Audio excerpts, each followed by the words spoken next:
हमने सुना है कि तुम अपने आप को दिव्यदर्शी कहते हो, अतः हम खुद यकीन करना चाहते हैं कि जो कुछ हमने तुम्हारे विषय में सुना है वो सच है या नहीं।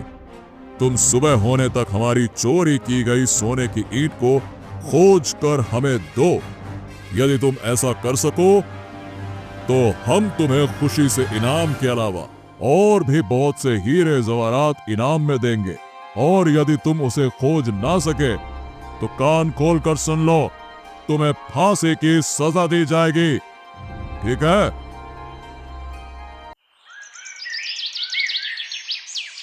बहुत समय पहले की बात है। एक गांव में गंगाधर नाम का एक गरीब युवक रहता था। संपत्ति के नाम पर उसके पास केवल एक मनमौजी घोड़ा था। गंगाधर के 2 बड़े भाई भी थे जो एक अन्य गांव में रहते थे और बहुत धनी थे। उनमें से एक का नाम देवधर और दूसरे का नाम शशिधर था। वो दोनों भाई गंगाधर के घोड़े को पाना चाहते थे और रात दिन गंगाधर के घोड़े को अपनाने की तरकीब सोचते रहते थे। एक दिन गंगाधर अपने भाइयों के पास पहुंचा और बोला, नमस्कार बड़े भाइयों, नमस्कार। अरे अरे अरे, नमस्कार गंगाधर, नमस्कार। क्या बात है भाई गंगाधर, क्या रास्ता भटक गए क्या? अरे भाई यहाँ कैसे आना हुआ? आओ आओ आओ, बताओ। अरे भैया, बस मैं आपसे एक छोटी सी बात पूछने आया था। बात यह है कि क्या आप कुछ दिनों के लिए मेरा घोड़ा अपने पास रख सकते हैं क्या? क्या है ना कि मुझे किसी जरूरी काम से कुछ दिनों के लिए शहर जाना है। ये सुनकर दोनों भाई बहुत खुश हो गए और बड़ा भाई देवधर बोला, हाँ ठीक है गंगाधर। अरे तुम बहुत बढ़िया आए हो, चिंता बिल्कुल ना करो। तुम जब तक चाहो हम तुम्हारा घोड़ा खुशी खुशी रखने को तैयार हैं। अरे भाई, तुम हमारे भाई हो और क्या। अच्छा, तब तो ठीक है। अब आप लोग घोड़े को संभालिए, मैं चलता हूँ फिर। गंगाधर वहां से वापस लौटने के बाद कुछ दिनों के लिए शहर गया और अपना जरूरी काम करके वापस आया। जब वो अपने गांव में पहुंचा तो उसे एक व्यक्ति मिला जिसने उससे कहा, सुनो भाई, क्या तुम्हारा ही नाम गंगाधर है और तुम ही देवधर और शशिधर के छोटे भाई हो? हाँ, मैं ही गंगाधर हूँ। लेकिन तुम कौन हो और मुझे कैसे जानते हो? अरे मैं तुम्हारे भाइयों का चरवाहा हूँ। सुनो दोस्त, एक बहुत जरूरी बात बता रहा हूँ। तुम्हारा प्यारा घोड़ा धीरे धीरे दम तोड़ रहा है। अरे तुम्हारे भाइयों ने उस पर सवारी कर करके और भूखा रख रख कर उसे अधमरा कर दिया है। वो अब शायद ज्यादा नहीं 3 से 4 दिन का मेहमान है। अरे तुम एक गरीब आदमी हो, इसीलिए मैं अपने मालिक से गद्दारी करके तुम्हें यह खबर देने चला आया। लेकिन तुम अपने भाइयों को मेरा नाम न बताना। यदि वो तुमसे पूछें कि तुम्हें इस संबंध में किसने बताया, तो कह देना कि मैं दिव्यदर्शी हूँ और क्या। इसीलिए मुझे दुनिया में होने वाली सारी घटना का पता चल जाता है। बस चलो भैया, मैं जाता हूँ। कहकर चरवाहा चला गया और गंगाधर फूट फूट कर रोता हुआ उसी समय अपने भाइयों के पास चल दिया। अपने भाइयों के पास पहुंचकर उसने कहा, भाइयों,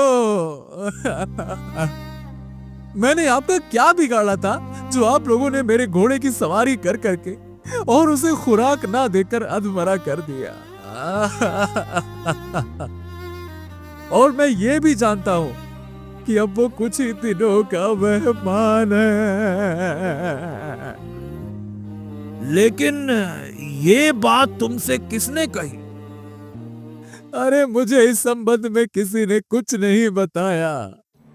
अरे मैं दिव्यदर्शी हो गया हूँ, दिव्यदर्शी। इसीलिए मुझे दुनिया में घटित होने वाली हर घटना अपने आप दिखाई दे जाती है। हाँ? क्या? अब ऐसा हरगिज नहीं हो सकता। अरे तुम हमें मूर्ख बना रहे हो।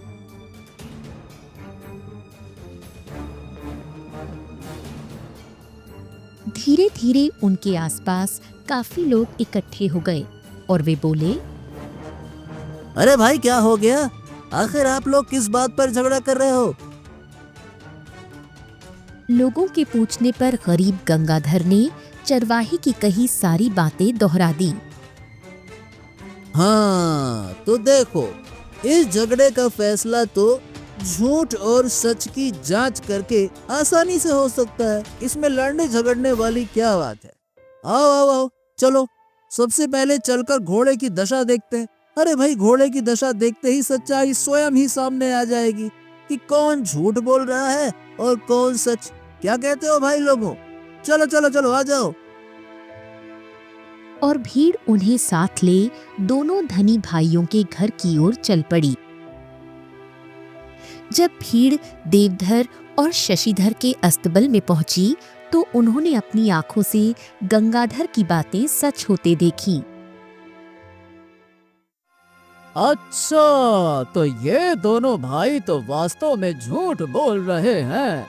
इन्हें इस कर्म की कोई ना कोई सख्त सजा मिलनी चाहिए। क्यों भाई लोगों?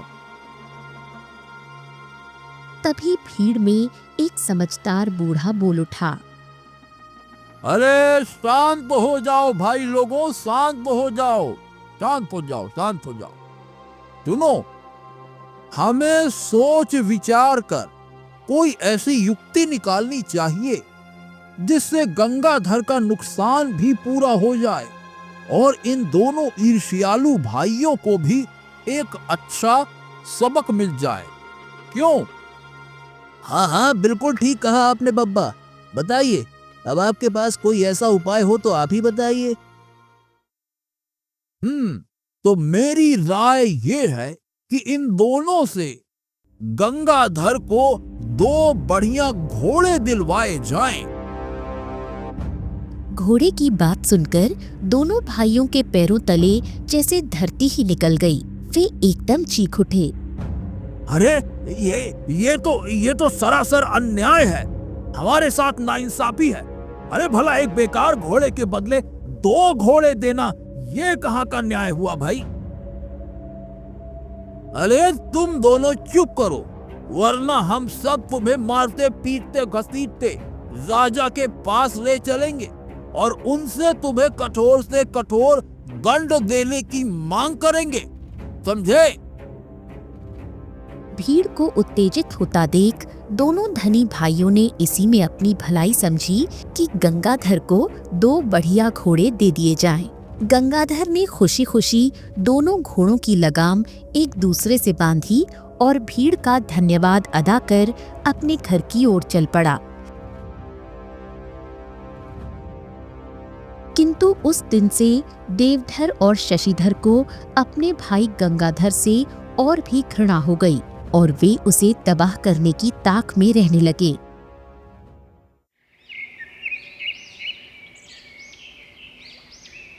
एक बार उसी देश के राजा की सोने की एक अमूल्य ईंट गायब हो गई। राजा ने महामंत्री को बुलाकर आदेश दिया, महामंत्री जी, पूरे देश में मुनादी करवा दीजिए कि जो कोई भी उस अमूल्य सोने की ईंट के बारे में कोई सुराग देगा या चोर को ढूंढ कर लाएगा, उसे हम 5000 सोने की मोहरें इनाम स्वरूप देंगे। जाइए। जो आज्ञा महाराज। तुरंत नगर नगर गांव-गांव में मुनादी करवा दी गई। जब वो मुनादी देवधर और शशिधर ने सुनी तो वो सोचने लगे, गंगाधर से बदला लेने का समय आ गया है। अब मैं उसे मजा चखाता हूँ। बड़ा आया, 1 घोड़े के बदले 2 घोड़े। रुक जा बेटा।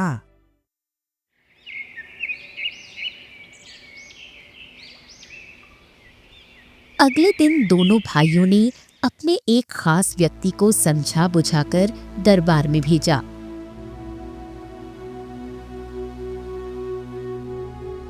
वो व्यक्ति बोला, महाराज की जय हो, महाराज की जय हो।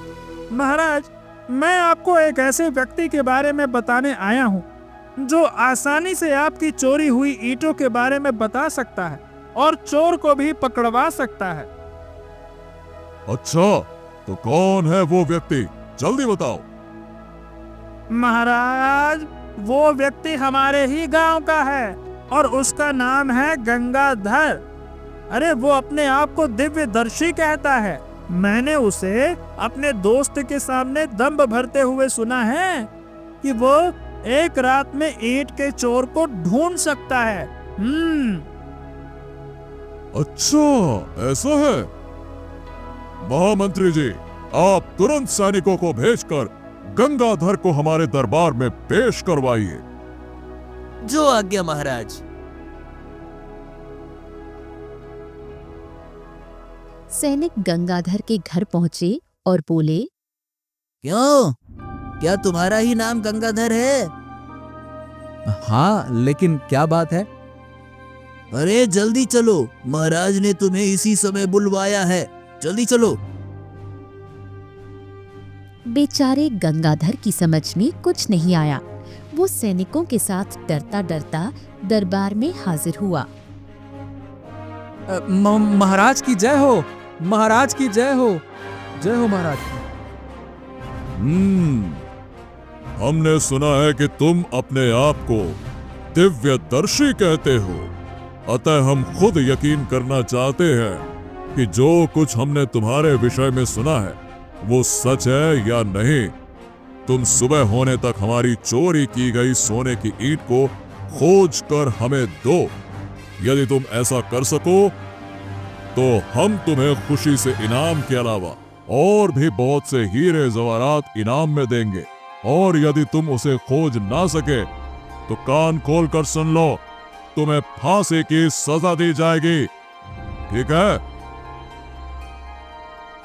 गंगाधर को समझते देर नहीं लगी कि ये सारी आग उसके बड़े भाइयों द्वारा ही लगाई गई है ताकि वो उससे बदला ले सकें। वो सोचने लगा, तो इसका मतलब ये हुआ कि आखिरकार मेरे बड़े भाइयों ने मुझे फंसा ही दिया।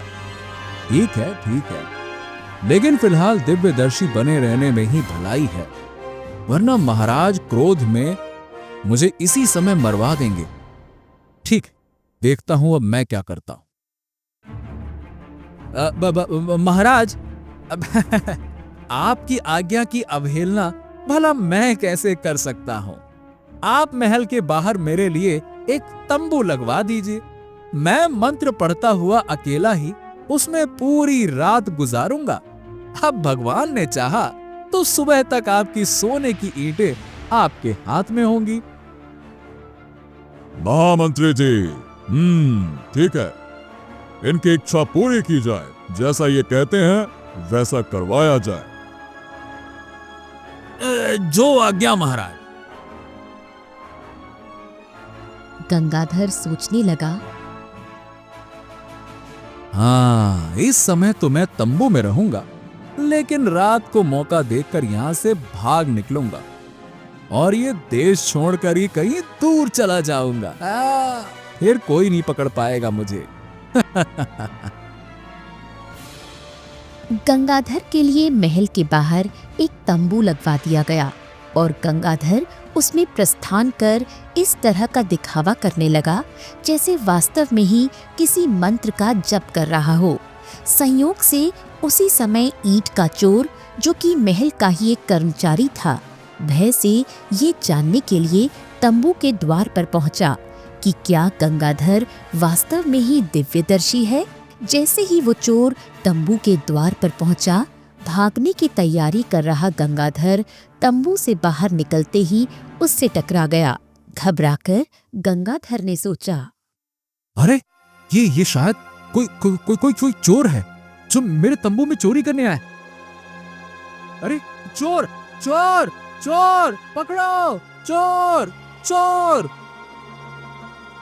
चोर कर्मचारी ये समझकर कि गंगाधर ने उसे पहचान लिया है, बोला, मुझ पर दया कीजिए, अरे मुझे छोड़ दीजिए। अरे मैं महाराज की चुराई गई ईंट भी आपको देने के लिए तैयार हूँ, मुझे क्षमा कर दीजिए।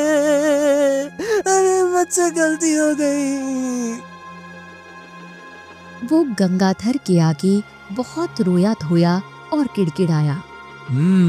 ठीक है ठीक है ठीक है ठीक है, बस बस बस बस बस, मैं तुम्हें छोड़ दूंगा। पहले तुम ये बताओ कि वो सोने की ईंट कहाँ है जो तुमने चुराई है, बताओ। हुजूर, यहाँ से पूर्व दिशा की ओर एक बहुत ऊंची पहाड़ी है, उस पर एक बड़ा सा काला पत्थर रखा है। उस पत्थर के नीचे मैंने वो मूल्यवान ईंट छुपा रखी है। ठीक है ठीक है ठीक है, मैं तुम्हें छोड़ रहा हूं, लेकिन जल्द ही ये शहर छोड़कर किसी दूसरे देश चले जाओ, वरना महाराज तुम्हें जिंदा नहीं छोड़ेंगे, ठीक है? जी जी जी जी जी जी, आपका बहुत बहुत धन्यवाद, बहुत बहुत कृपा आपकी, बहुत बहुत धन्यवाद, बहुत बहुत धन्यवाद। और चोर वहां से दुम दबाकर भाग खड़ा हुआ।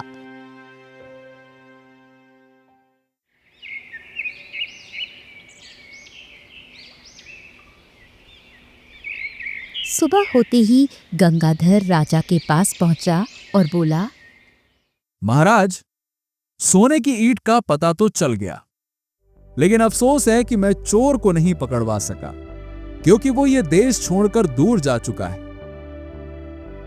ओ, ये बात है। ठीक है, लेकिन बताओ हमारी सोने की ईंट कहाँ है? महाराज, यहां से पूर्व दिशा की ओर एक बड़ी सी पहाड़ी है, जिस पर एक बड़ा सा काला पत्थर पड़ा हुआ है। बस उस पत्थर के नीचे ही सोने की ईंट दबी पड़ी है, आप पता करवा लीजिए। राजा ने अपनी महामंत्री को आदेश दिया। महामंत्री, गंगाधर के साथ उस पहाड़ी पर जाओ और सोने की ईंट लेकर आओ, जाओ। महाराज की आज्ञा अनुसार महामंत्री कुछ सैनिकों और गंगाधर के साथ पहाड़ी पर पहुंचे और पत्थर के नीचे से सोने की ईंट उठाकर लाए। उसके बाद वो सभी राजमहल लौट आए। राजा बोले, वाह वाह वाह गंगाधर, बहुत बढ़िया बहुत बढ़िया, अरे तुमने तो कमाल कर दिया।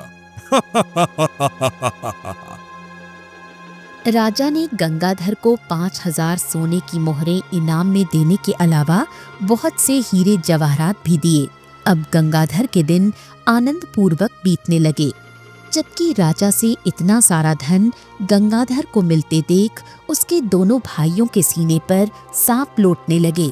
लेकिन अभी 1 महीना ही बीता था कि किसी चोर ने राजा का मनपसंद तेज घोड़ा चुरा लिया।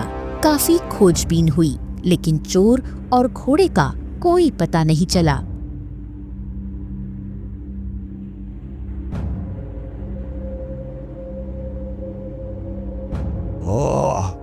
अरे बड़े शर्म की बात है महामंत्री जी कि इतने दिन हो गए, अरे आप हमारे प्यारे घोड़े को खोज नहीं सके, क्या कर रहे हैं आप? महाराज, मैं अपनी ओर से तमाम कोशिश कर चुका हूं, अब पता नहीं महाराज चोर घोड़े को लेकर पाताल में छिप गया या आकाश में चला गया, समझ नहीं आ रहा। बस हम और कोई बहाना नहीं सुनना चाहते। यदि हमारा घोड़ा हमें 7 दिन के भीतर भीतर नहीं मिला तो हम आपको महामंत्री के पद से हटा देंगे, बात खत्म। महाराज, मेरे दिमाग में एक उपाय आया, क्यों ना इस मामले में भी उस दिव्यदर्शी गंगाधर से मदद ली जाए। आप कह तो ठीक रहे हैं महामंत्री जी। ठीक है, आप उसे तुरंत दरबार में बुलवाइए। जो आज्ञा महाराज। महामंत्री ने तुरंत गंगाधर को बुलावा भेजा।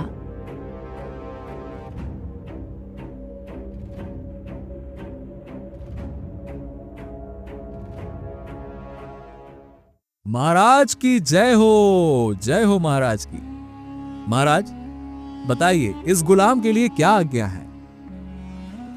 गंगाधर, कुछ दिनों पहले किसी ने हमारा प्यारा घोड़ा चुरा लिया। अपने दिव्य दर्शिता का सहारा लेते हुए बताओ कि हमारा घोड़ा कहाँ है और उसे किसने चुराया है। हम तुम्हें पहले से दुगना इनाम देंगे और यदि तुमने ठीक ठीक जवाब नहीं दिया तो तुम्हारा सर धड़ से जुदा कर दिया जाएगा, समझे? गंगाधर सोचने लगा। लो भैया, मर गए अब तो। लगता है कि अब मेरे जिंदगी के दिन पूरे हो गए। पता नहीं मैंने किस मुंह से दिव्यदर्शी होने की बात कह दी। अब वो मेरे लिए श्राप बनता जा रहा है।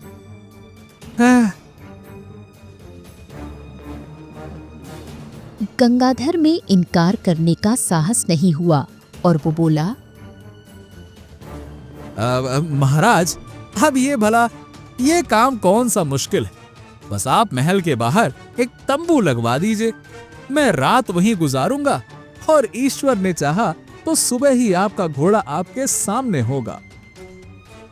ठीक है, हम अभी तुम्हारे रहने के लिए बाहर तंबू का प्रबंध कर देते हैं। राजा ने महामंत्री से कहकर पहले की तरह महल के बाहर एक तंबू लगवा दिया। बेचारा गंगाधर उसके भीतर बैठकर मंत्र तो क्या पढ़ रहा था, बस मन ही मन भगवान से अपने जीवन की भीख मांग रहा था। वो मन ही मन सोचने लगा, हाँ, अच्छा यही होगा कि आज रात हमेशा हमेशा के लिए ये देश ही छोड़ दूं, वरना ये दिव्यदर्शी बनने का नाटक मेरे लिए जानलेवा बन जाएगा।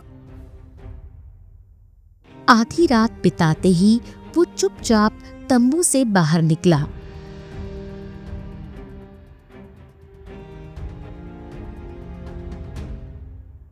हाँ, आसपास तो कोई नहीं है। मौका अच्छा है, भाग निकलता हूं। और वो सिर पर पैर रखकर भाग निकला। भागते भागते वो एक ऊंची पहाड़ी पर पहुंच गया और एक पेड़ के नीचे पड़कर गहरी नींद सो गया। संयोगवश राजा के घोड़े का चोर भी इस पहाड़ी से होकर गुजरा और वो सोचने लगा, आज की रात यहीं बिता लेता हूँ। भोर होते ही ये देश छोड़कर निकल जाऊंगा। ठीक है। उसने घोड़े को एक पेड़ से बांधा और गंगाधर से कुछ ही दूरी पर लेट गया। चारों तरफ गहरा अंधकार था, अतः उसे अपने से कुछ ही फासले पर सोया गंगाधर दिखाई नहीं दिया। शीघ्र ही उसके तेज खर्राटों का स्वर पूरी घाटी में गूंजने लगा। चोर तो गहरी नींद में सो गया, लेकिन उसके तेज खर्राटों से गंगाधर की नींद शीघ्र खुल गई। ये मेरे पास आकर कौन इतने जोर जोर से खर्राटे मारकर सो गया? कौन है? तभी घोड़ा हिनहिनाया। गंगाधर तुरंत उठकर घोड़े के निकट पहुंचा और घोड़े का निरीक्षण करते ही उसका माथा ठनक गया। अरे, ये तो शाही घोड़ा है। कहीं ऐसा तो नहीं कि यही महाराज का प्यारा घोड़ा हो और ये चोर देश छोड़कर भागने की तैयारी कर रहा हो? जरूर यही बात होगी। क्यों ना मैं इस घोड़े को लेकर चुपचाप यहां से खिसक लूं।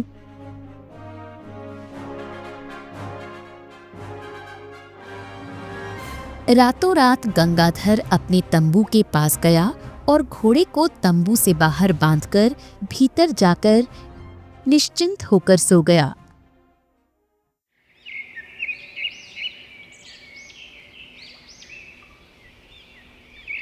सुबह होने पर राजा ने गंगाधर को बुलवाने के लिए 2 सैनिकों को भेजा। सैनिकों ने देखा कि तंबू के पास ही महाराज का प्यारा घोड़ा बंधा हुआ है। उन्होंने तंबू के अंदर जाकर गंगाधर को उठाया और कहा, चलो भाई, राजा ने तुम्हें बुलाया है। गंगाधर घोड़े को लेकर सैनिकों के साथ राजमहल पहुंचा। महाराज अपने प्यारे घोड़े को देखकर प्रसन्न हो गए और बोले, वाह वाह वाह वाह गंगाधर, सचमुच हम तुम्हारे काम से बहुत प्रसन्न हैं अति उत्तम, अति उत्तम।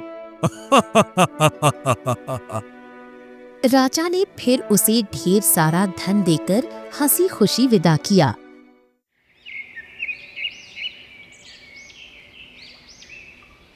गंगाधर ने अगले ही दिन अपने लिए एक शानदार मकान खरीदा और जब उसके भाइयों को उसके दौलतमंद होने के बारे में पता चला तो वो ईर्ष्या से और अधिक जल भुन गए।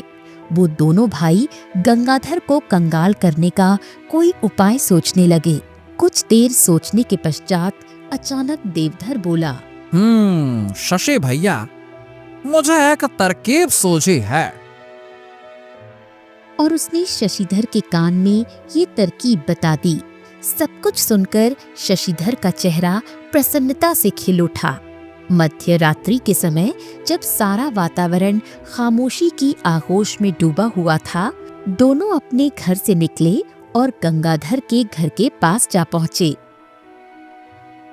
दोनों चुपचाप गंगाधर के घर में घुसे और उन्होंने उसकी तिजोरी से सारा धन और कीमती आभूषण बटोर लिए।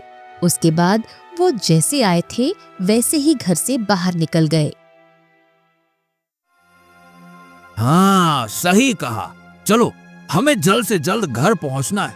यदि किसी की नजर हम पर पड़ गई तो लेने के देने पड़ जाएंगे। चलो चलो चलो। परंतु अभी वो कुछ दूर चले ही होंगे कि अचानक एक आवाज आई। कौन हो तुम लोग? जहाँ हो वहीं के वहीं रुक जाओ, वरना तीरों से छलनी कर दिए जाओगे। रुक जाओ। अरे बाप रे, अरे बाप रे, सैनिक! कौन हो तुम दोनों और इतनी रात गए? कहाँ से आ रहे हो और कहाँ जा रहे हो? बताओ। ये बात ये है कि हम दोनों पास के ही गांव में रहते हैं हुजूर। शहर में लेन देन करने में थोड़ा देर हो गई। क्या करें, इसीलिए पैदल ही अपने घर जा रहे हैं। दिखाओ, इन पोटलियों में क्या है? दिखाओ दिखाओ। हुजूर, थोड़ा सा धन और आभूषण है जो हमें शहर की उगाही में मिले हैं। और कुछ नहीं है। सैनिकों ने कहा। हाँ हाँ, तो ठीक है, इन पोटलियों को खोल कर दिखाओ। दिखाओ। और जैसे ही सैनिकों ने पोटलियां खोली, इतना सारा धन और कीमती आभूषण, क्या है ये? अरे इतना सारा धन और कीमती आभूषण!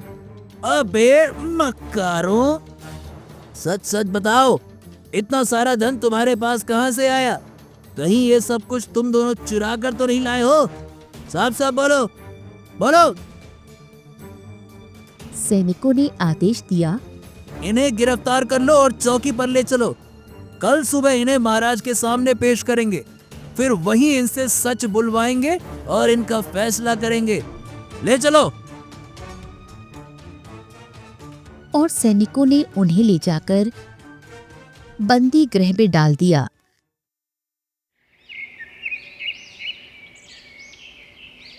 सुबह उठते ही गंगाधर को अपने धन के चोरी होने का पता चल गया और उसे समझते देर न लगी। जरूर ये कार्य भी मेरे भाइयों ने ही किया होगा। मुझे इसी समय उनकी खोज खबर लेनी चाहिए। जब गंगाधर को लोगों से ये पता चला कि देवधर और शशिधर को सैनिक पकड़कर ले गए हैं, तो वो घोड़े पर सवार होकर तुरंत राजमहल की ओर चल पड़ा और सोचने लगा। हाँ, कुछ भी हो, है तो वो मेरे भाई ही। हम तीनों की रगों में एक ही खून है। चलो, मुझे उन्हें सजा से बचाना ही होगा। इधर दरबार में महाराज बोले। सच सच बताओ, ये धन तुम्हें कहाँ से मिला है? महाराज, हम सच बोल रहे हैं अन्नदाता।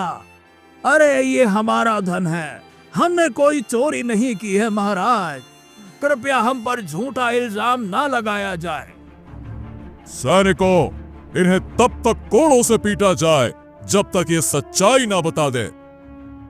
तभी दो सैनिक कोड़ों से उनकी पिटाई करने लगे, लेकिन अभी सैनिकों ने उन पर कुछ ही कोड़े बरसाए थे कि गंगाधर वहां पहुंच गया। महाराज की जय हो, महाराज की जय हो, जय हो। सैनिकों सैनिकों, जरा रुको रुको रुको रुको। अरे दिव्यदर्शी, तुम अचानक तुम्हारा आना कैसे हुआ और तुमने इनकी पिटाई करने से क्यों रोक दिया? क्या तुम इन्हें जानते हो? हाँ हाँ हाँ, बहुत अच्छी तरह से जानता हूं महाराज। ये दोनों सज्जन मेरे सगे भाई हैं और इन निर्दोषों को बचाने के लिए ही मुझे यहां आना पड़ा है। दरअसल महाराज, इनके पास जो धन है वो मैंने ही स्वेच्छा से इन्हें दिया है। बस इतनी सी बात है। गंगाधर की बात सुनकर देवधर और शशिधर ठगे से खड़े रह गए और सोचने लगे। हाँ, अरे रे, दर्द के मारे जान निकली जा रही है। अरे जिस भाई को बर्बाद और तबाह करने में हमने आज तक कोई कोर कसर नहीं छोड़ी, वही आज हमारे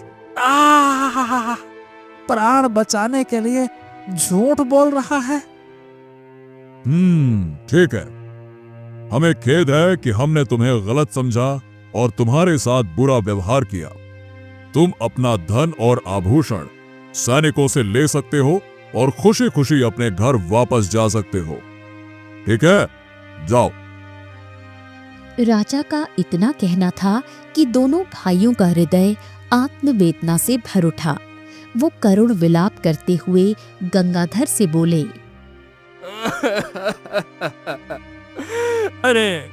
अरे गंगाधर, हमें माफ कर दो। अरे हमें माफ कर दो गंगाधर, हम सचमुच अपने किए पर लज्जित है, शर्मिंदा है। हमें माफ कर दो गंगाधर, माफ कर दो। गंगाधर के मधुर व्यवहार से उनका हृदय परिवर्तन हो चुका था। तब शशिधर राजा के मुखातिब होकर बोला। महाराज, आज आपकी नेकी और दयालुता से गंगाधर ने हमारी आंखें खोल दी। अब हम आपको सच्चाई अवश्य बताएंगे। वो धन हमें गंगाधर ने नहीं दिया था, बल्कि हमने इसे कल रात इसके घर से चुराया था। महाराज, हम दोनों भाई वास्तव में सजा के योग्य हैं, अतः आप जो भी सजा देंगे हमें हमें हमें मंजूर होगी। दिव्यदर्शी, तुम्हारे भाई ने जो कहा क्या वो सच है? हाँ महाराज, ये सत्य है, अर्थात यही कटु सत्य है। लेकिन मुझे खुशी है कि मेरे भाइयों का हृदय परिवर्तन हो गया और इन्होंने सच बोलने का साहस किया। परंतु महाराज, सजा के भागीदार केवल मेरे भाई ही नहीं बल्कि मैं भी हूं, क्योंकि मैंने भी आपको धोखा दिया है और आपसे झूठ बोलता रहा हूं। महाराज, मैं कोई दिव्यदर्शी नहीं हूं। मैं एक साधारण इंसान हूं। शुरू में दिव्यदर्शी बनने का ढोंग मैंने अपने भाइयों से अपना हक लेने के लिए किया था, लेकिन बाद में परिस्थितियां ऐसी बनी कि मुझे दिव्यदर्शी बनकर रहना पड़ा। महाराज, मुझे भी मेरे किए की सजा मिलनी चाहिए। आप मेरे भाइयों के साथ साथ मुझे भी जो भी सजा देंगे मुझे सहर्ष स्वीकार होगी। नहीं नहीं नहीं नहीं गंगाधर, नहीं। अब तुम में से किसी को भी सजा नहीं मिलेगी, क्योंकि तुम तीनों का हृदय परिवर्तन हो चुका है। फिर तुम्हारे झूठ से हमें कोई नुकसान भी नहीं हुआ है, बल्कि हमें फायदा ही हुआ है। और मुझे अब यह भी विश्वास हो गया है कि तुम तीनों ना केवल एक दूसरे का बल्कि किसी और का भी कभी कोई अहित नहीं करोगे। इसी के साथ ही आज से हम तुम्हें अपना विशेष सलाहकार भी बनाते हैं, क्योंकि तुम एक नेक, बुद्धिमान और वास्तव में दूरदर्शी व्यक्ति हो। अरे भाई, तुम जैसे व्यक्ति की ही तो हमें वर्षों से तलाश थी। राजा की बात और घोषणा सुनकर वहां मौजूद सभी लोग राजा की जय जयकार करने लगे। गंगाधर अपने दोनों भाइयों के साथ आनंद पूर्वक रहने लगा। उसी दिन से देवधर और शशिधर ने गंगाधर का तो क्या, किसी का भी कुछ बुरा करने की कभी नहीं सोची। जब तक तीनों भाई जिए, दूसरों की भलाई करते हुए ही जिए।